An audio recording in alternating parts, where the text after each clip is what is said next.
కాంగ్రెస్ కు భారీ షాక్ తగిలింది. బీఆర్ఎస్ నుంచి కాంగ్రెస్ లోకి ఫిరాయించిన 10 మంది ఎమ్మెల్యేల అనర్హత వేటు అంశంపై స్పీకర్ కు సుప్రీంకోర్టు నోటీసులు ఇచ్చింది. ఎమ్మెల్యేల పార్టీ ఫిరాయింపుపై 25లోగా సమాధానం చెప్పాలని ధర్మాసనం ఆదేశించింది. దీంతో సభాపతి గడ్డం ప్రసాద్ నిర్ణయంపై సర్వత్రా ఉత్కంఠ నెలకొనగా ఆ 10 మంది ఎమ్మెల్యేలలో ఆందోళన మొదలైంది.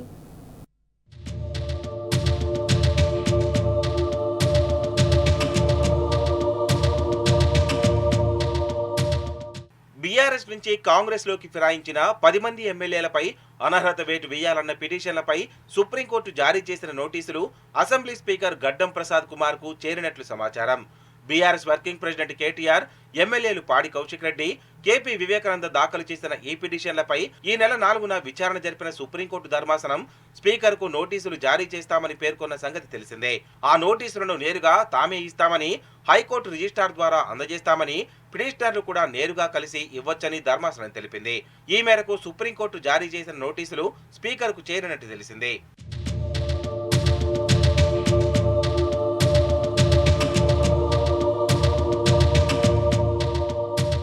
పార్టీ ఫిరాయించిన ఎమ్మెల్యేలపై ఎన్ని రోజుల్లోగా విచారణ జరిపి చర్యలు తీసుకుంటారో చెప్పాలని సుప్రీంకోర్టు స్పీకర్ను కోరింది.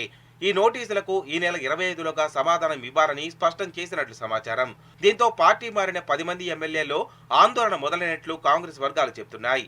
సుప్రీంకోర్టు నుంచి తొలిసారి స్పీకర్ కు నేరుగా నోటీసులు రావడంతో ఆయన ఎలా స్పందిస్తారనే విషయం సర్వత్రా ఆసక్తికరంగా మారింది. ఈ నేపథ్యంలో ఆయన న్యాయ నిపుణులతో సంప్రదించి కోర్టుకు సమాధానం ఇవ్వనున్నట్టు తెలిసింది.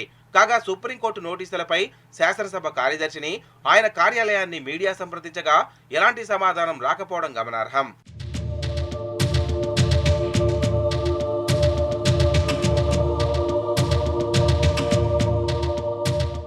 ఇక పార్టీ ఫిరాయింపులకు సంబంధించిన కేసుల విచారణ సందర్భంగా సుప్రీంకోర్టు ఇటీవల ఘాటైన వ్యాఖ్యలు చేస్తున్న సంగతి తెలిసిందే.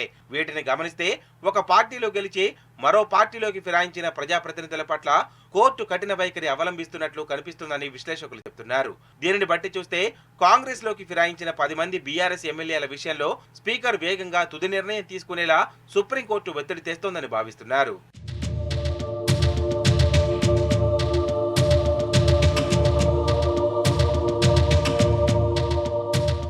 స్పీకర్ పై సుప్రీం ఒత్తిడి పనిచేస్తే తమ నియోజకవర్గాల్లో ఉప ఎన్నికలు ఖాయమని ఆ ఎమ్మెల్యేలు ఆందోళన చెందుతున్నారు.